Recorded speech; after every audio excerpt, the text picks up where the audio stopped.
बुमराह को मैंने इतना चैटी नहीं देखा। मुझे लगता है कि इफ ऑल गोज वेल और अगर जरूरत पड़ी तो शायद वो 3 की जगह वो 4 खेल सकते हैं। बट क्या 5th टेस्ट मैच बुमराह खेलेंगे और that is could be the additional, और वो काफी चीजें डिपेंड करेंगी।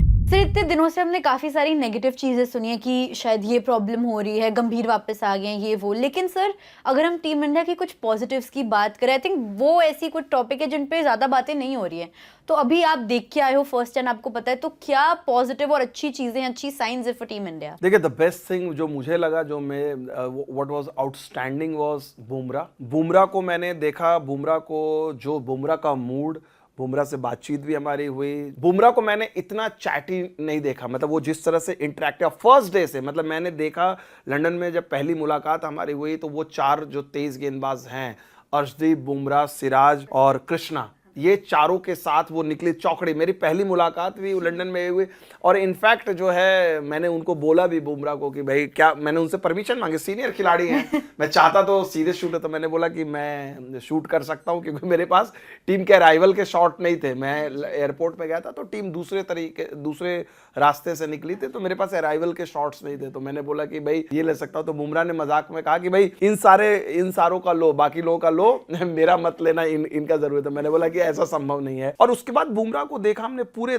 चीज पे कि उनकी जो इंटेंसिटी, उनकी जो लय, उनका जो रिदम और जिस तरह से वो गाइड कर रहे थे, यू कैन सेंस दैट। जो मुझे सबसे अच्छी चीज लगी कि बुमराह भले ही ऑफिशियली इस टीम के कप्तान नहीं है, but the way he was behaving, जिस तरह से वो लीड कर रहे थे, कहते हैं ना विदाउट डेजिग्नेशन, अश्विन अक्सर कहते हैं कि बिना डेजिग्नेशन के लीडर, साइलेंट लीडर। हाँ, वो बुमराह दिख रहे थे। और मुझे लग रहा था बुमराह को देख के कि ये ऑस्ट्रेलिया वाले ही बुमराह है, पर्थ से पहले वाले बुमराह। मजाक कर रहे हैं यंगस्टर के साथ, हमारे साथ भी वो मजाक कर रहे थे। और उनकी बॉलिंग देख के ये लग नहीं रहा था कि इस खिलाड़ी ने 6 महीने से लाल गेंद पकड़ी नहीं थी अपने हाथ में। लास्ट टाइम उन्होंने जनवरी में डाला, जनवरी का आप दिसंबर समझे, फर्स्ट वीक में उन्होंने छोड़ा और उसके बाद जून के महीने में उन्होंने लाल गेंद पकड़ी। बीच में उन्होंने सफेद गेंद थोड़ी सी आईपीएल में डाली। लेकिन बुमराह की गेंदबाजी, जिस तरह से वो बीट कर रहे थे, चाहे केएल राहुल हो, चाहे जायसवाल हो, चाहे टॉप ऑर्डर के कोई भी बैट्समैन, करुण नायर का, बुमराह को जो कहते हैं ना कि वे नेट्स में उनको फेस करना आसान नहीं है, तो Bumrah was giving everyone tough time. And Bumrah की वो लय, जो बात मैंने उनसे मॉर्निंग मॉकल से बाद में मैंने पूछी भी, प्रेस कॉन्फ्रेंस जब आए मॉर्निंग मॉकल, मैंने उनसे पूछा कि आपने सोचा था कि बुमराह, अचानक से ऐसा लग ही नहीं रहा कि 6 महीने बुमराह लाल गेंद पकड़े नहीं थे, और उन्होंने बड़ी जबरदस्त तारीफ की। तो I think that was the best part of the entire preparation जो मैंने बेकेनहैम में। So that's the biggest positive. But sir इस पॉजिटिव में थोड़ा सा एक कंसर्न भी छुपी हुई है, क्योंकि रिपोर्ट्स थी कि बुमराह शायद सारे मैचेस नहीं खेलेंगे। आई थिंक अजीत अगरकर ने भी कहा था that he is not going to be available for all 5 test matches. तो सर टीम इंडिया किस तरह से इस सिचुएशन को टैकल करेगी? बिकॉज अभी रिपोर्ट आई है कि हर्षित राणा को रोक लिया है, उन्होंने बोला है कि आप स्क्वाड के साथ ही रुकिए and he might get to play. So is the situation कि बुमराह पहला टेस्ट मैच नहीं खेलेंगे, या अगर कौन सा मिस कर सकते, क्या हो सकता है आपके हिसाब से, क्या हो सकता है? देखिए, वो क्लियर कट है, बुमराह ने तो साफ कहा, और उनका जो प्रेशर है, वर्कलोड, और इसीलिए उनको कप्तानी नहीं दी गई। अगर बुमराह 5 टेस्ट मैच खेलने लायक रहते तो वो कप्तानी वही कर रहे थे, तो उन्होंने तीन खेलना है, अभी तक है। मुझे लगता है कि इफ ऑल गोज वेल और अगर जरूरत पड़ी तो शायद वो 3 की जगह वो 4 खेल सकते हैं। बट अगर आप लॉजिकली देखो, जिस तरह से अगर इंग्लैंड का जो शेड्यूल है, आप पहले टेस्ट मैच में बुमराह को खेलते हुए देख ही रहे हो, क्योंकि वो एक लंबे ब्रेक के बाद आ रहे हैं।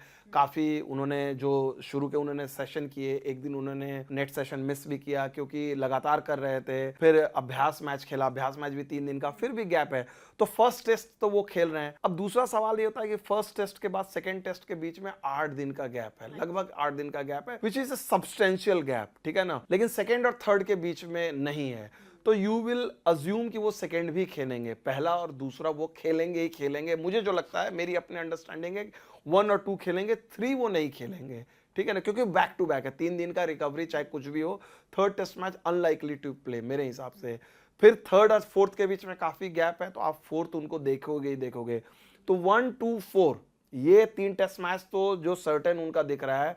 थर्ड मुझे 2 टेस्ट मैच है, वो मुझे नहीं दिख रहा है कि वो थर्ड में बुमराह खेलते हुए आपको देख रहे हैं बैक टू बैक। एक अब सवाल इसमें आ जाता है, जो पूरा जो कैच है 5th टेस्ट मैच का, कि क्या 5th टेस्ट मैच बुमराह खेलेंगे, और that is could be the additional, और वो काफी चीजें डिपेंड करेगी उस समय सीरीज कहाँ है। अगर सीरीज उस समय 2-2 हैं, लगता है कि भाई इंडिया सीरीज जीत सकती है, बुमराह खुद को शायद आगे करे, टीम मैनेजमेंट को लगेगा कि वो उनको झोंका जा सकता है, वो बहुत सारे इफ्स एंड बट हैं। लेकिन जो सबसे खूबसूरत बात जो अभी मैं सुन रहा था अश्विन ने कहा कि बुमराह को आप जो है मेजर करो, चूंकि आप बहुत सारे मॉडर्न साइंटिफिक मेथड आ गए हैं कि बुमराह जब रनिंग कैसे कर रहे हैं उस समय उनका वर्कलोड क्या है, उनका रिदम क्या है, बुमराह जब फील कर रहे हैं उनके साथ साथ आप साइंटिफिकली भी देखो और देन वो कॉल लो, वो देखने वाली बात होगी। बड़ी इंटरेस्टिंग अश्विन ने वो सलाह दी है कि अब टीम मैनेजमेंट किस तरह से उसको देखती है। तो एज ऑफ नाउ 1 2 4 मुझे दिख रहा है, और अगर इफ नीडेड तो फिफ्थ भी मुझे दिखेंगे, even if it is a back to back. उसकी ओनली रीजन ये है कि उसके बाद इंडिया को टेस्ट मैच, लंबा गैप है इंडिया में खेलने, तो Bumrah can afford to skip India test matches. So ये है, मुझे लग रहा है, लेट्स होप कि ये 1 2 4 खेले, तीनों इंडिया जीत जाए तो जरूरत ही ना पड़े इंडिया को थर्ड और फिफ्थ में खिलाने के। That's the best case scenario for Indian cricket. Definitely sir.